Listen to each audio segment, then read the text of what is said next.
ഒരു നാടാകെ കാത്തിരുന്ന കല്യാണം. വരൻ സൂര്യ, വധു മിത്ര. എന്നാൽ ഈ കതിർമണ്ഡപത്തിന് മറ്റു ചില ലക്ഷ്യങ്ങളുണ്ട്. ആരും മറക്കില്ല ഈ കല്യാണ ദിവസം. കാണാൻ കാത്തിരിക്കുക. സ്വയംവര പന്തൽ എല്ലാ ദിവസവും രാത്രി 8 മണിക്ക്.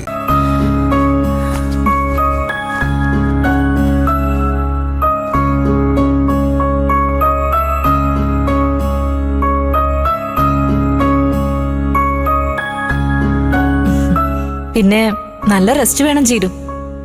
അധികം സംസാരിക്കൊന്നും ചെയ്യരുത്. എല്ലാവർക്കും ചീരുവിന്റെ കാര്യത്തിൽ നല്ല ശ്രദ്ധ വേണം.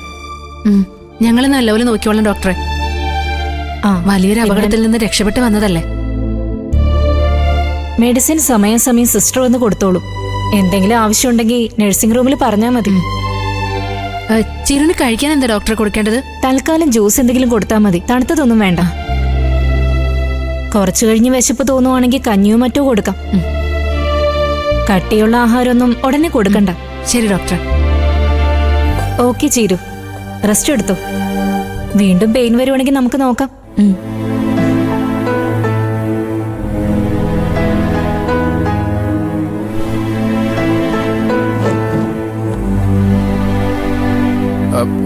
ഡോക്ടർക്ക് ഇപ്പോ പ്രതീക്ഷ ഉണ്ടെന്ന് തോന്നുന്നു. ടെൻഷൻ മുഴുവൻ എനിക്കാ. നീ ഒന്ന് സമാധാനമായിട്ടിരിക്കേണ്ട വിനയ. ചീരു ഇപ്പോ ഹോസ്പിറ്റലിലല്ലേ. ഇവിടെ എന്ത് പ്രശ്നം ഉണ്ടെങ്കിലും ഡോക്ടർ നോക്കിക്കോളൂ. പിന്നെന്താ? അല്ല, ഡോക്ടർ വിനയനോട് പറഞ്ഞത്ര കുഴപ്പമൊന്നും ഇപ്പൊ ചീരുവിനുള്ളതായിട്ടൊന്നും എനിക്ക് തോന്നുന്നില്ല. എന്താ ചേച്ചി, ഡോക്ടർ എന്താ പറഞ്ഞ? അത് നിന്റെ കാര്യത്തിൽ നല്ല ശ്രദ്ധ വേണമെന്ന് ഡോക്ടർ വിനയനെ മാറ്റി നിർത്തി പ്രത്യേകം പറഞ്ഞു.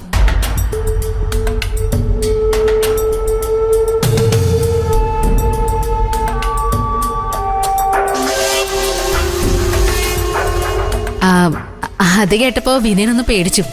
വേറെ കുഴപ്പമൊന്നുമില്ല. നീ സമാധാനമായിട്ട് കിടന്നുറങ്ങിക്കോ. ഞാനേ പോയി ജ്യൂസ് ഒന്ന് വാങ്ങിച്ചോണ്ട് വരാം. എന്നിട്ട് വേണമെങ്കിൽ നിങ്ങൾക്ക് എല്ലാവർക്കും വീട്ടിലോട്ട് പോവാലോ. ഞാൻ നിന്നോളാം ചിരുവിൻ്റെ അടുത്ത്. ശരി. അപ്പോഴേക്കും അണ്ണനും അനും കൂടി ഇവിടെ എത്തും. എന്തായാലും നീ പോയി ജ്യൂസ് മേടിച്ചോണ്ടോ. ശരി കേട്ടോ.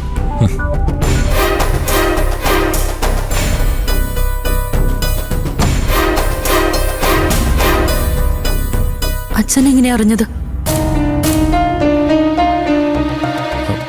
അമ്മാവൻ നിന്നെ മക്കളെയും കാണാൻ വിനയന്റെ വീട്ടിൽ പോയിരുന്നു. അവിടെ നിറഞ്ഞതാ. അമ്മാവനെ അറിയിക്കാതിരുന്നതിൽ എന്നെ കുറെ വഴക്കും പറഞ്ഞു.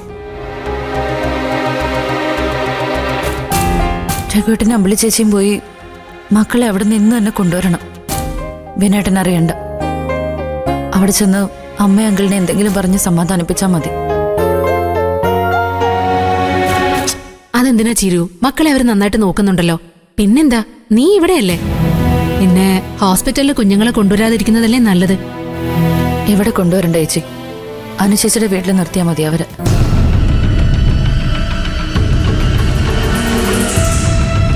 അമ്മയ്ക്കും അങ്കിളിനും എൻ്റെ അടുത്തേക്ക് വരണമെന്നുണ്ടാവും. മക്കൾ അവിടെ ഉള്ളതുകൊണ്ടാവും അവര് വരാത്തത്. അവരെവിടെ നിന്ന് കൂട്ടിക്കൊണ്ടുവരാൻ ബുദ്ധിമുട്ടുണ്ടോ രഘുവേട്ട? ഏയ്, എന്ത് ബുദ്ധിമുട്ട്? ഞങ്ങൾ നേരെ അങ്ങോട്ട് പോകാൻ ചെയ്തു. അതിപ്പോ ഹോസ്പിറ്റലിൽ നിന്ന് ഡിസ്ചാർജ് ആയ വിനയന്റെ വീട്ടിലേക്ക് തന്നെ തിരിച്ചു പോവില്ലേ നീ?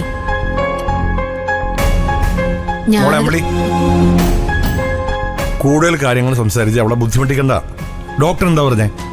ചീരുവിനെ കൊണ്ട് അധികം സംസാരിപ്പിക്കണ്ടെന്നല്ലേ. ആദ്യം നിങ്ങൾ ചീരുവിന്റെ മക്കളെ അനുവിന്റെ വീട്ടിൽ കൊണ്ടുയാക്ക്.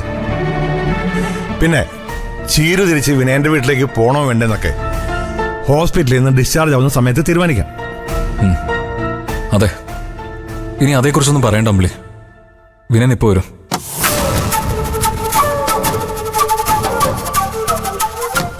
ഇത്ര വേഗം ജ്യൂസ് കിട്ടിയ? ക്യാൻറ്റീനിൽ റെഡിയാക്കി വെച്ചിരിക്കുവായിരുന്നു സാർ. അപ്പപ്പോ തയ്യാറാക്കുന്നതല്ല. ഓ, അങ്ങനെയാണല്ലേ. അതിതാ ഞാൻ കൊടുക്കാം. ഇതാ. വേണ്ട ചേച്ചി, ഇപ്പൊ വേണ്ട. എന്നാ പിന്നെ നിങ്ങൾ പോയിക്കോ. ചീരു ചോദിക്കുമ്പോ ഞാൻ എടുത്തു കൊടുത്തോളാം. ശരി അമ്പിളി, നമുക്കിന്ന് ഇറങ്ങാം.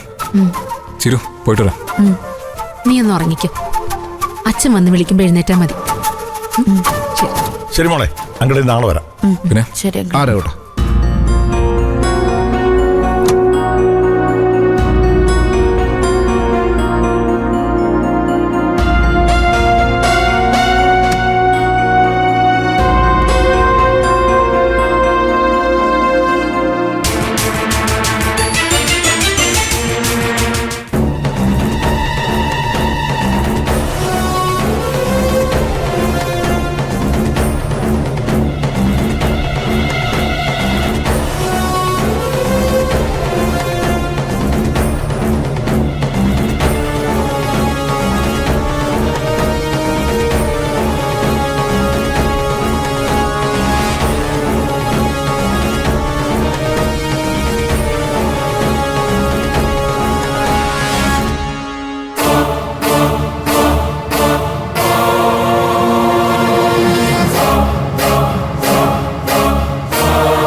എന്നോട് പൊറുക്കണം ചീരു. എനിക്ക് മാപ്പ് തരണം. പറ്റിപ്പോയി.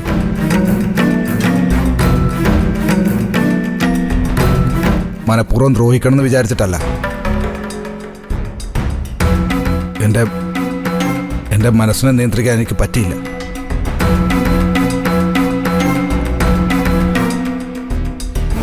ഈ ഒരു തവണ കൂടി നീ എന്നോട് ക്ഷമിക്കണം. നിങ്ങളുടെ മനസ്സ് തന്നെ പ്രശ്നം. അതൊരിക്കലും നിങ്ങൾക്ക് നിയന്ത്രിക്കാൻ കഴിയില്ല. പിന്നെ എങ്ങനെ ഞാൻ നിങ്ങളുടെ കൂടെ ജീവിക്കും? ഇല്ല ചിരു, ഇനി ഒരിക്കലും ഇങ്ങനെ ഉണ്ടാവില്ല. ഇതെനിക്കൊരു പാഠമാണ്. എനിക്കിനി എന്നെ നിയന്ത്രിക്കാൻ പറ്റും ചിരു. ഇനി ഈ ഒരു കാരണത്താൽ നീ വീണ്ടും എന്നെ വെറുക്കല്ലേ. ഇല്ല, ഇതൊന്നും ആരോടും പറയാൻ പറ്റുന്ന കാരണമല്ലല്ലോ. എങ്കിലും ഡോക്ടർ ചോദിച്ചപ്പോൾ എനിക്ക് പറയേണ്ടി വന്നു. അതുപോലെ എനിക്ക് വലിയ നാണക്കേടായി തോന്നി. ഒരു ജീവിതം ഉണ്ടായി പോയതിന്റെ പേരിൽ ഒരു പെണ്ണ് എന്തൊക്കെ അനുഭവിക്കണം?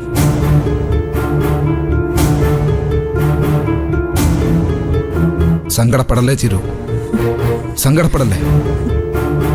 നീ വേണമെങ്കിൽ എന്നെ ശപിച്ചോ.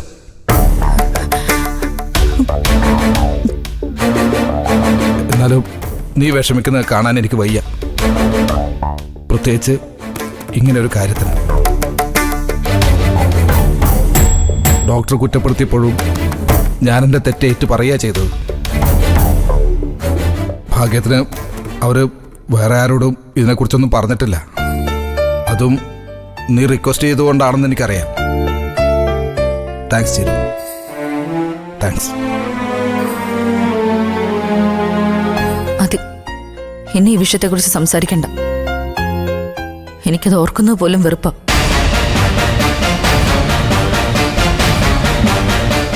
ഞാനൊന്ന് സ്വസ്ഥമായിട്ട് കിടക്കട്ടെ പ്ലീസ്.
ഏട്ടാ, ശ്യാമേട്ടന് ഊണ് കഴിക്കാൻ വരുമ്പോ മോക്കുള്ള ബേബി ഫുഡ് വാങ്ങി വരാൻ പറയോ?